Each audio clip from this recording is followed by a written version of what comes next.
Hello friend, welcome to my YouTube channel. Intraday trade को positional में कब convert करें। आज हम लोग सीखेंगे एग्जैक्ट कब अपना ट्रेड को पोजिशनल में कन्वर्ट करना चाहिए और कब अपना ट्रेड को पोजिशनल में नहीं लेकर जाना चाहिए। बहुत सारे लोग हर ट्रेड को होल्ड करके लेके चले जाते हैं, जो कि ये बिल्कुल गलत है। हर काम करने का एक तरीका है जिसको हम लोग आज डिटेल्स में समझेंगे। और हर पोजिशनल ट्रेड बहुत ही ज्यादा रिस्की हो सकता है, खास करके इंडियन मार्केट के अंदर में, क्योंकि इंडियन मार्केट में क्या होता है ना कि ओवरनाइट के बाद नेक्स्ट डे गैप अप और गैप डाउन बहुत ही देखने को मिलता है, खास करके इंडियन मार्केट में। अगर जाके हम लोग फॉरेक्स मार्केट देखेंगे जाकर, तो वहां पे क्या होता है ना कि everyday gap up and gap down देखने को बहुत ही कम मिलता है। लेकिन इंडियन मार्केट में क्या है कि नेक्स्ट डे ज्यादा चांसेस देखने को मिलता है कि गैप अप और गैप डाउन। तो ये एक थोड़ा सा रिस्क है, इसको हम लोगों को ना देखने होगा। हमेशा आप अपना पोजिशनल ट्रेड को, अपना रिस्क को ध्यान पे रखते हुए काम करें। आज जो मैं इस वीडियो में सिखाऊंगा, अगर आप उस तरह से पोजिशनल ट्रेड को प्लान करते हैं, तो आपका चांसेस ज्यादा रहेगा कि आपका जो ट्रेड है नेक्स्ट डे आपका फेवर में ही मूव करेगा। तो हम लोग इसको डिटेल्स में समझते हैं। ओके, जो पोजिशनल ट्रेड है ना, उसको बीटीएसटी और एसटीबीटी भी बोला जाता है। बीटीएसटी और एसटीबीटी का मतलब क्या होता है? सिंपल, बीटीएसटी जो होता है, बीटीएसटी का मतलब कि बाई टुडे और सेल टुमारो। और एसटीबीटी एसटीबीटी का मतलब सेल टुडे और बाई टुमारो। ओके।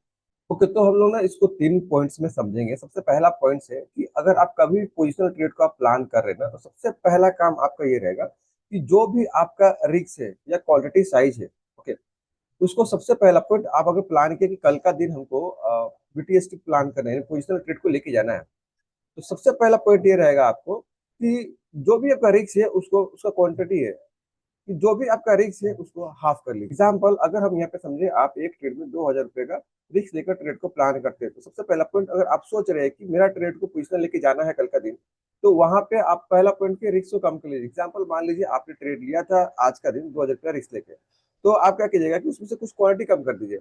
या अगर आप प्लानिंग कर रहे हैं कि नहीं, इसको हमको ओवरनाइट लेके जाना है और लास्ट में 3 बजे आप बाई करने जा रहे हैं, तो आप एक ट्रेड में अगर 2,000 रुपए का रिस्क लेते हो, तो सबसे पहला पॉइंट वहां पे आप 1,000 रुपए का रिस्क लेकर ट्रेड को प्लान कीजिएगा। बहुत इंपॉर्टेंट पॉइंट से ध्यान सुनिए। दूसरा पॉइंट क्या है कि अगर हम किसी भी ट्रेड को प्लान किए पोजिशनल, कि इसको हमको पोजिशनल लेके जाना ही चाहिए, तो सबसे इंपॉर्टेंट है यहाँ पे कि आपका जो ट्रेड है, जिस भी डायरेक्शन में आप प्लान कर रहे हैं, मार्केट का जो ट्रेंड है, जो मार्केट का मूवमेंट है, उसी डायरेक्शन में होना चाहिए। मान लीजिए आपने प्लान किया कि मेरे को बाइंग साइड में एक ट्रेड को बीटीएसटी लेके जाना चाहिए, पोजिशनल ट्रेड, तो मार्केट का जो ट्रेंड है वो अप ट्रेंड में होना चाहिए, अप डायरेक्शन में होना चाहिए। कभी भी आप सोच रहे हैं कि मार्केट का ट्रेंड बेयरिश है और इसको पोजिशनल कन्वर्ट कर रहे हैं बाइंग करके, तो ये थोड़ा सा ज्यादा रिस्की होता है, इसको कभी नहीं प्लान करना। आप लोग बीटीएसटी का ट्रेड प्लान कर रहे हैं, तो आप कोशिश कीजिए कि मार्केट का जो डायरेक्शन है उसी फेवर में हम ट्रेड को प्लान करें। ओके, पॉइंट नंबर 3, जो कि बहुत ही ज्यादा इंपॉर्टेंट है पोजिशनल ट्रेड के लिए मेरे हिसाब से, क्योंकि अगर आप कोई भी ट्रेड प्लान कर रहे हैं कि पोजिशनल ट्रेड इसको लेके जाना है, तो सबसे पहला पॉइंट ना, आप उसको इंट्राडे में अगर ट्रेड लिए हैं, तो नो डाउट उसमें पहले प्रॉफिट होना चाहिए। अगर मान लीजिए आप कोई भी ट्रेड लिए इंट्राडे के अंदर में, और उसका बाद से उसमें दिख रहा है कि प्रॉफिट हो रहा है, मीन्स कम से कम 1:1 या 1:1 से थोड़ा सा भी ज्यादा, अगर वो प्रॉफिट आपको दिख रहा है, तभी उस ट्रेड को कन्वर्ट करना चाहिए पोजिशनल ट्रेड के अंदर में। अदरवाइज अगर आप ऐसा नहीं कर रहे, तो ये बहुत ही बड़ा गलती है। क्योंकि अगर मान लीजिए कोई भी ट्रेड आप लिए हैं इंट्राडे के अंदर में, वो आपको इंट्राडे में 1:1 का प्रॉफिट भी नहीं दे रहा, तो वो क्या गारंटी है कि नेक्स्ट डे आपका फेवर में मार्केट मूवमेंट करेगा? मे भी हो सकता है वो आपका अगेंस्ट में मूवमेंट कर जाए। तो इसीलिए हमेशा याद रखिए, अगर आप किसी भी ट्रेड को पोजिशनल प्लान किए, तो वो जो ट्रेड है कम से कम इंट्राडे के अंदर में 1:1 का प्रॉफिट देना चाहिए। अगर 1,000 रुपए का रिस्क था, तो 1,000 रुपए का प्रॉफिट देना ही चाहिए। उसका बाद ही हम सोचेंगे कि उसको पोजिशनल कन्वर्ट करना चाहिए, चाहे मार्केट इधर से उधर हो जाए।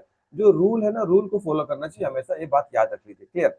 ओके, तो अभी हम लोग जो पॉइंट्स भी देखे यहाँ पे, तो थोड़ा सा चार्ट के ऊपर मैं समझाता हूँ कि कौन सा दिन हम लोग प्लान कर सकते हैं, कौन सा दिन इग्नोर कर सकते हैं, या कौन सा दिन, जैसे मैंने यहाँ पे समझाया, आप ट्रेड अगर वैसा नहीं कर रहे तो लॉसेस दे सकता है। ओके, तो चार्ट के ऊपर देख लेते हैं एक बार। तो यहाँ पे अगर देखें, ये निफ्टी 50 का ही चार्ट लगा हुआ है, तो इसी को समझने की कोशिश करते हैं और डेली टाइम फ्रेम पे देखेंगे। सबसे पहले डेली टाइम फ्रेम पे पहला पॉइंट यहाँ पे समझिए कि यहाँ पे दोनों ही सिनेरियो दिख जाएगा कि क्या पोजिशनल लेके जाना चाहिए था, क्या पोजिशनल लेकर नहीं जाना चाहिए था। इस यहाँ पे इतना अच्छा सिनेरियो है कि दोनों ही सॉल्व हो जाएगा यहाँ पे, जो मैंने समझाया अभी। क्लियर? तो सबसे पहला पॉइंट ये है कि अब मान लीजिए यहाँ पे मार्केट का डायरेक्शन अपसाइड में है। जैसे मैंने बताया कि आप अगर ट्रेड प्लान कर रहे हैं, तो मार्केट का डायरेक्शन किस तरह रहना चाहिए? अपसाइड में रहना चाहिए। इमेजिन यहाँ पे, नो डाउट यहाँ पे जो मार्केट का डायरेक्शन है अपसाइड में है। कैसे? यहाँ पे सिंपल दिख रहा है मेरे को प्राइस, कि प्राइस यहाँ पे नीचे से ऊपर का साइड में मूवमेंट करते हुए नो डाउट यहाँ पे आया हुआ है। तो ये कहीं ना कहीं एक मोमेंटम नीचे से ऊपर का साइड में हुआ है, तो ये अपसाइड माना जाएगा। उसके बाद से यहाँ पे बहुत अच्छा एक्यूमुलेशन किया है, प्राइस साइडवेज गया हुआ है। तो ये एक बुलिश साइन है नो डाउट, क्योंकि प्राइस अगर नीचे से ऊपर गया है और यहाँ पे एक्यूमुलेशन कर रहा है, तो अगर देखा जो kind of rectangle pattern, bullish rectangle pattern भी बना हुआ है यहाँ पे, क्लियर।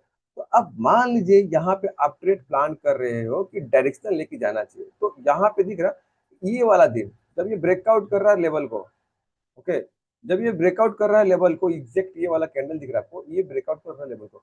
अब मान लीजिए आप यहाँ पे कहीं पे ट्रेड लिए हुए हैं और आप चाह रहे हैं कि इसको होल्डिंग में लेके जाना चाहिए, तो ये वाला जो दिन है आपका 24 जून का है, और हम लोग 24 जून को जाके देखेंगे कहाँ पे रेंज बनाया है, उसके हिसाब से मान लो कि एंट्री हुआ होगा, तो हम देखते हैं कैसे काम किया हुआ यहाँ पे या नहीं काम किया हुआ, ठीक है। तो जैसे कि यहाँ पे, अब मान लीजिए यहाँ पे ध्यान से समझिए, जो समझाने की कोशिश कर रहा हूँ, ये 24 जून का चार्ट है, आपने यहाँ कहीं पे बाई किया, क्लियरली दिख रहा है ना। अभी जो मैं समझाने की कोशिश कर रहा हूँ ध्यान से देखिए, मान लीजिए आप चाह रहे थे कि स्ट्रेट को होल्डिंग में लेके जाए, और आप जैसे कि यहाँ पे मार्केट ओपन होने के बाद थोड़ा सा साइडवेज था, साइडवेज होने के बाद यहाँ पे ब्रेकआउट किया। इमेजिन कीजिए आप यहाँ पे ट्रेड लिए, क्लियर, आप ट्रेड यहाँ पे लिए, और ट्रेड को लेने के बाद आपको लगा कि हाँ प्राइस आपका फेवर है, मार्केट मूवमेंट कर रहा है, तो अभी तो पूरा टाइम बचा हुआ है, ओके। और ये प्राइस ऊपर नहीं गया, एंड में रिवर्स पूरा हो गया और डे लो का नीचे भी आ गया, रिवर्स होने के बाद ये डे लो का नीचे भी आ गया। तो इस केस में अगर हम सोचेंगे कि ये वाला ट्रेड को कन्वर्ट टू होल्डिंग कर ले, तो अगर ये वाला ट्रेड अगर कन्वर्ट टू होल्डिंग करे, मे भी हो सकता है नेक्स्ट डे गैप डाउन खुल के आपको बहुत बड़ा लॉस दे सकता है। हमेशा उस ट्रेड को आप प्लान कीजिए जो कि जेन्युइनली आप जब ट्रेड लिए हैं तो उसमें पहले प्रॉफिट हुआ हो। यहाँ पे एग्जैक्ट यहाँ पे देख रहा, अगर आप ट्रेड किए, मार्केट ऊपर न जाके नीचे आ गया, ओके, ये तो उसी दिन आपको लॉस दे दिया। अगर आप ये होल्ड कर लिए, इमेजिन आपको लगा कि यहाँ पे मार्केट ओपन हुआ, ये कंटिन्यू निकल गया, लेकिन इस दिन अगर मान लीजिए गलती से प्राइस यहाँ नीचे गैप डाउन खुलता, तो आप तो ऑलरेडी इंट्राडे में ट्रेड लेके लॉस में है, नेक्स्ट डे गैप डाउन खुल के और भी ज्यादा लॉस हो जाएगा। इसीलिए ना हम लोग प्लान नहीं कर देंगे, जो रूल है रूल के हिसाब से काम किया था, अदरवाइज आप फंसने वाले, क्लियर। अब मान लीजिए यहाँ पे, अब एग्जैक्ट यहाँ पे देखेंगे इसका अगला दिन की, यहाँ पे जो ब्रेकआउट अच्छे से कर रहा है, ये वाला कैंडल, ठीक है, ये वाला ग्रीन कैंडल, इस ग्रीन कैंडल को दिख रहा है कितना अच्छे से ये ब्रेकआउट किया, ब्रेकआउट करके ऊपर का साइड में मूवमेंट किया। तो ये जो कैंडल है एग्जैक्ट आपका 26 जून का है, ओके। तो 26 जून को हम जाके देखें यहाँ पे कि कैंडल जब ये ब्रेकआउट किया इस लेवल पे, कहाँ पे एंट्री मिला और क्लोजिंग कहाँ पे किया, एग्जैक्ट यहाँ पे अगर हम देखें, मान लीजिए किसी भी सेटअप से आप ट्रेड प्लान किए, यहाँ पे जैसे कि ब्रेकआउट कर रहा है 50 मिनट का कैंडल या ये सब लेवल का ऊपर प्राइस निकल गया है, तो आप मान लीजिए यहाँ पे कहीं भी बाई किए, बाई करने के बाद आपने ट्रेड लिया, प्राइस ऊपर का साइड मूवमेंट किया, फिर से नीचे आया, फिर से ऊपर से नीचे भी गया गया, और ये जाके एंड में ऊपर क्लोज कर रहा है। तो इस तरह से अगर आप ट्रेड प्लान कर रहे हैं, मान लीजिए कि आपने यहाँ पे एंट्री लिया, मार्केट आपका फेवर में, इंट्राडे में मार्केट मूवमेंट किया, अब आप सोच रहे हैं कि हम इस ट्रेड को पोजिशन में कन्वर्ट करें, तो ये ट्रेड को हम पोजिशन में कन्वर्ट कर सकते हैं, कोई प्रॉब्लम नहीं है, क्योंकि ऑलरेडी मार्केट ने आपका फेवर में कुछ मूवमेंट किया हुआ है। इनकेस अगर मार्केट गैप डाउन खुल भी जाता है, तो उस दिन अगर मान लीजिए प्राइस यहाँ से डायरेक्टली यहाँ खुल रहा, तो ये बहुत बड़ा गैप डाउन खुलने के बावजूद भी आप बड़ा लॉसेस नहीं कर पाओगे, क्योंकि आपका ऑलरेडी ये प्रॉफिट चल रहा था, आपका जेब से पैसा नहीं जाना चाहिए, बड़ा लॉसेस नहीं कर पाओगे, ठीक है। तो हमेशा आप जब भी प्लान करें ना, इसी तरह से प्लान करना है, ओके। ओके, दो चार पॉइंट्स है जो कि मैं अपने तरफ से आपको बता रहा हूँ, ध्यान से सुनिए। कभी भी अगर आप ट्रेड को पोजिशन प्लान कर रहे हैं, तो पहला पॉइंट आप डायरेक्शन देखिए, मार्केट का ओवरऑल डायरेक्शन क्या है। अगर मार्केट का डायरेक्शन अप ट्रेंड में है, हम जा सकते हैं। दूसरा एक और पॉइंट, अगर आपको दिख रहा है मार्केट डेली टाइम फ्रेम पे एक जगह पे एक रेंज में बंद है बहुत ही दिन से, अरे साइडवेज है यहाँ पे, मान लीजिए ऑलमोस्ट कम से कम हफ्ता 10 दिन से प्राइस एक जगह पे ट्रेड कर रहा है, कहीं भी मोमेंटम नहीं हो रहा है, ओके। तो उसका बाद जब जिस दिन ये ब्रेकआउट कर रहा है इस लेवल को, यहाँ पे हम ट्रेड प्लान कर सकते हैं। और ये ट्रेड अगर आपका फेवर मार्केट मूवमेंट किया हुआ है, तो इस ट्रेड को हम लोग होल्ड करके लेके जा सकते हैं, क्योंकि ये कंटिन्यू मूवमेंट करने के लिए रेडी रहता है। हमेशा आप थोड़ा अपना दिमाग लगा काम कीजिए, ऐसा नहीं कि आप बहुत ज्यादा लॉसेस कर लें। अगर हम यहाँ पे चार्ट पे देखें, एग्जैक्ट प्राइस यहाँ पे बहुत ही अच्छा से साइडवेज था ऑलमोस्ट 7-8 दिन, उसके बाद से प्राइस मान लीजिए कैपिटल खुला एंड कैपिटल खुल के इसी फेवर मार्केट मूवमेंट किया। यहाँ पे देखेंगे मार्केट का ओवरऑल ट्रेंड भी नेगेटिव है, नोट आउट प्राइस ऊपर से नीचे की साइड में आ रहा है, साइडवेज था। अगर आप यहाँ पे प्लान किए और बीटीएसटी पोजिशनल ट्रेड और उसके बाद से उसको होल्ड किए, तो एंट्री ये लेवल पे है, यहाँ आसपास में कहीं भी एंट्री के बाद से मार्केट बहुत अच्छा मूवमेंट भी किया है उस फेवर के अंदर में। अगर और हम कहीं आके देखें, जैसे कि यहाँ पे क्लियरली आपको दिख रहा है प्राइस ऊपर से नीचे की साइड में फॉल किया और यहाँ पे बहुत ही अच्छा रेंज बनाया प्राइस ने, नहीं भी तो हफ्ता से 2 हफ्ता यहाँ पे ट्रेड किया है, उसके बाद से यहाँ पे ब्रेकडाउन कर रहा है। जब ये ब्रेकडाउन कर रहा है, जैसे कि ये वाला कैंडल ब्रेकडाउन किया, ब्रेकडाउन करके बहुत अच्छा बाहर में क्लोजिंग कर गया। और आप मान लीजिए कि इंट्रा टाइम में कहीं भी यहाँ पे ट्रेड लिए और ये आपका फेवर है, मूवमेंट किया, मूवमेंट किया, उसके बाद से क्लोज भी किया है बाहर में, एग्जैक्ट बहुत ही बढ़िया।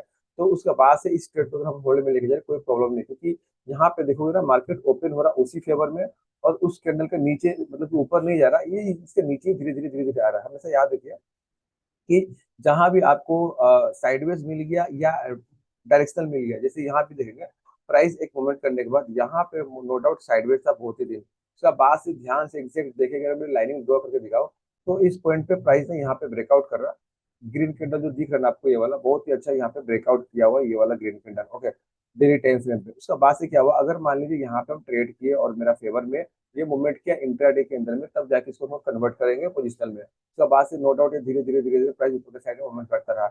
तो जिस तरह मैं दिखा रहा हूँ आपको समझा रहा हूँ, अगर उस तरह से आप प्लान कीजिएगा ना, नो डाउट तो आप ज्यादा लॉसेस नहीं कर पाएंगे। बहुत सारे लोग ना हमेशा ही सोचते हैं कि कुछ पोजिशनल कर ले, थोड़ा सा प्रॉफिट दिख रहा है रेंज के अंदर में, जैसे कि मान लीजिए कोई आदमी यहाँ पे बाई किया पोजिशनल, या यहाँ पे कहीं बाई कर लिया ये वाला ग्रीन कैंडल है पोजिशनल। ओके, तो अगला एक दो दिन के बाद ये पूरा रिवर्स आ गया नीचे के साइड में। तो इसीलिए ना हमेशा याद रखना है कि जब तक रेंज से प्राइस बाहर ना निकले या मार्केट डायरेक्शन में ना हो, जैसे कि यहाँ पे ये एक डायरेक्शन में है, अगर ये डायरेक्शन में है, अगर यहाँ भी देखोगे तो प्राइस वाले ये साइडवेज था ऑलमोस्ट यहाँ पे दिख रहा है ना, नहीं भी तो एक हफ्ता, टोटल एक हफ्ते से ज्यादा ही साइडवेज था। देखिए एक हफ्ते में 5 कैंडल बनता है टोटल, यहाँ पे 3 6 7 कैंडल बना हुआ है, ठीक है, तो 6 7 दिन साइडवेज रह गया तो यहाँ प्लान कर सकते हैं। अगर प्लान कर रहे हैं आपका फेवर मार्केट मूवमेंट किया, उसका बाद हम सोच रहे हैं कि पोजिशन करें, पोजिशन कन्वर्ट किया, उसका बाद से कंटिन्यू आपका फेवर मार्केट मूवमेंट कर गया। तो इसी तरह से प्लान होता है, हमेशा याद रखिए पोजिशनल ट्रेड थोड़ा सा रिस्की है, क्योंकि अगर इंडियन मार्केट में कर रहे हैं काम तो ओवरनाइट गैप और एंड गैप डाउन खुलने के लिए चांसेस रहता है ज्यादा। तो हमेशा याद रखिए आप जब भी ट्रेड प्लान कर रहे हैं अपना रिस्क को देखकर काम कीजिए। आई होप जो चीजें मैं यहाँ पे समझाया हूँ आपको हेल्पफुल मिला होगा। अगर मेरा वीडियो को पसंद आया वीडियो को लाइक एंड सब्सक्राइब करना ना भूलिए। हम लोग मिलते हैं नेक्स्ट वीडियो में, तब तक bye bye, thanks for this video.